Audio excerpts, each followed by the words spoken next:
This is the world's first full-sized, all-electric passenger plane. Her name is Alice. Now, she isn't the first attempt at an electric passenger plane. Previous attempts looked like this: a glider or an old seaplane retrofitted with an electric engine.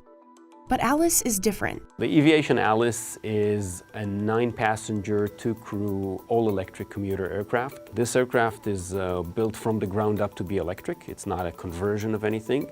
Israeli aeronautics company Aviation started work on Alice back in 2015 and debuted the plane in June 2019. Its goal? To find a sustainable way to move people regionally.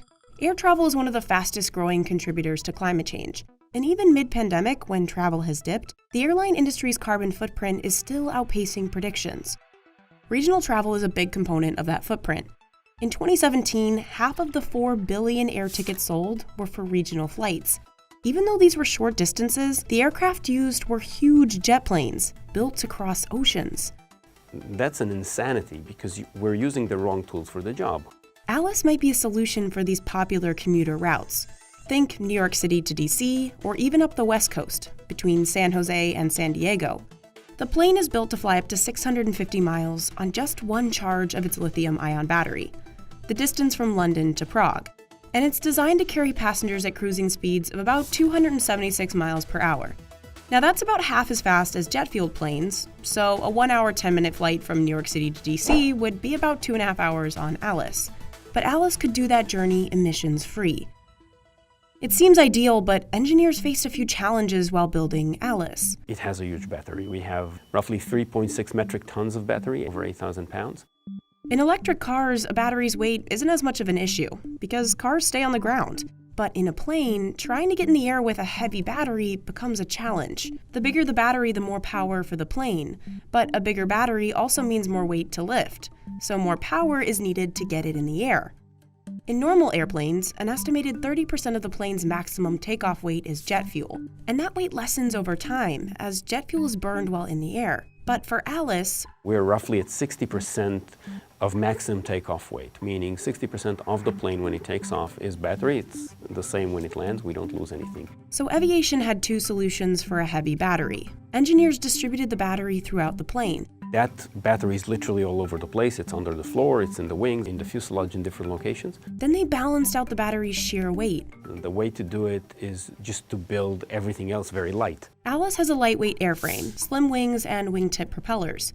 It has a lifting body, which means it looks like for lack of a better description, an upside-down boat. All of those features were built to create a more efficient airframe at cruise.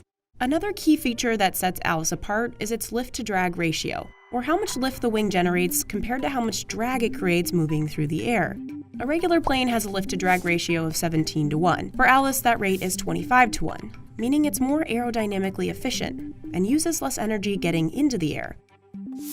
For future passengers, all this environmentally conscious innovation means a lot less travelers' guilt. I think it's important that the industry looks at its responsibility to the planet and makes itself more sustainable in terms of emissions, but it needs to work economically. Some players in the industry say electric planes could mean 40 to 80% lower airfares. That's because it doesn't cost as much to operate an electric plane.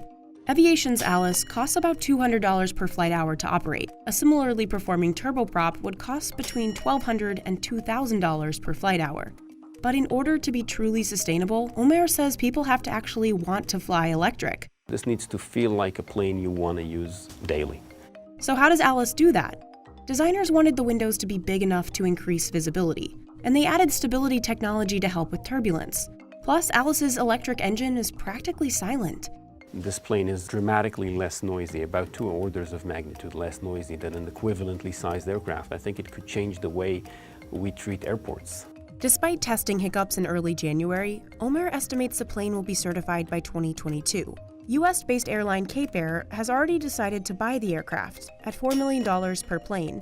The airline plans to introduce Alice into its fleet, serving regional routes from Boston to Nantucket, Martha's Vineyard, and up into New Hampshire and New York.